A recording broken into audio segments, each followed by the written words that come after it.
সকলে ভালো আছেন। এখন আপনাদের সাথে কিছু বিষয় আমাদের আলোচনা করা দরকার।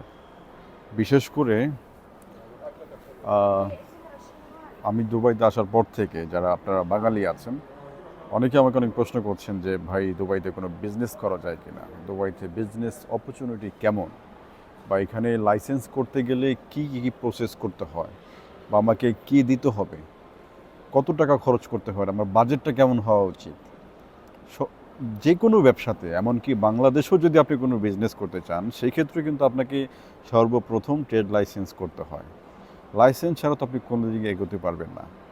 প্রথমে লাইসেন্স, তারপরে আপনার অফিস, রেস্টুরেন্ট, কোম্পানি কি করবেন, কি হবে তার ফাউন্ডেশন, আদার্স থিংস পরে আসে। কিন্তু আমরা বাঙালিরা প্রথমে লাইসেন্স করতে এসে সব থেকে বড় একটা ধরা খেয়ে যাচ্ছি দুবাইতে।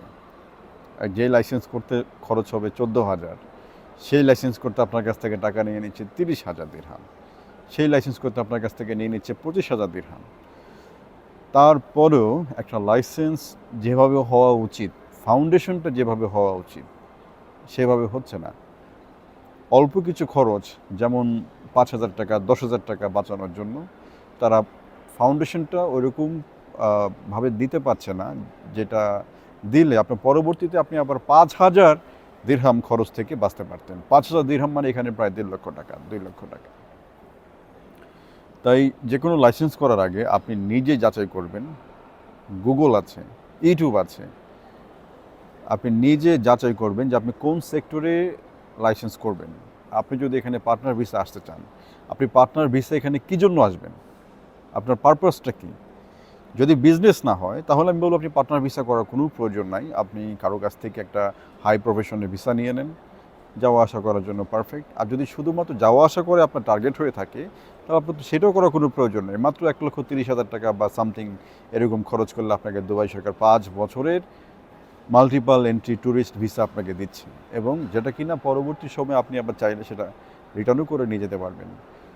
যদি আপনার উদ্দেশ্য থাকে দুবাইতে বিজনেস করার, তাহলে অবশ্যই সেটা পার্টনার ভিসাই করতে হবে। আর পার্টনার ভিসা বা পার্টনার ভিসা বলতে কোনো শব্দ নাই, never ever use this word.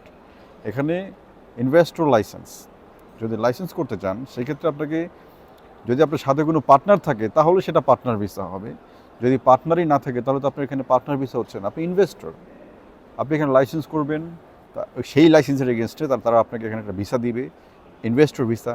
সেই ভিসাতে আপনি এখানে as a owner, company owner আর 100% শেয়ার হোল্ডার হিসেবে আপনি এখানে থাকবেন এবং কোম্পানি এস্টাবলিশ করবেন। আর আমি আবারও বলছি, যারা লাইসেন্স করতে চাচ্ছেন, তারা একবারের জায়গায় দরকার হলে 10 বার ইনকোয়ারি করবেন। 10 জনকে জিজ্ঞেস করবেন যে ভাই, আমি এই লাইসেন্সটা করতে চাচ্ছি, আমি এই কাজে আগ্রহী, তাহলে আমি কোন লাইসেন্সটা করব। আইডিয়া নেবেন। যখন আপনি আপনার লাইসেন্সের ক্যাটাগরি বুঝতে পারবেন, তখন আপনি জিজ্ঞেস করবেন যে কত টাকা লাগবে। একজন আছে, দুজন আছে, তিনজন আছে, আপনি 5 জনকে জিজ্ঞেস করেন, এর মধ্যে একজন পেয়ে যাবেন যে আপনাকে সবথেকে কম টাকায় সার্ভিসটা দিবে বা লাইসেন্সটা করে দিবে।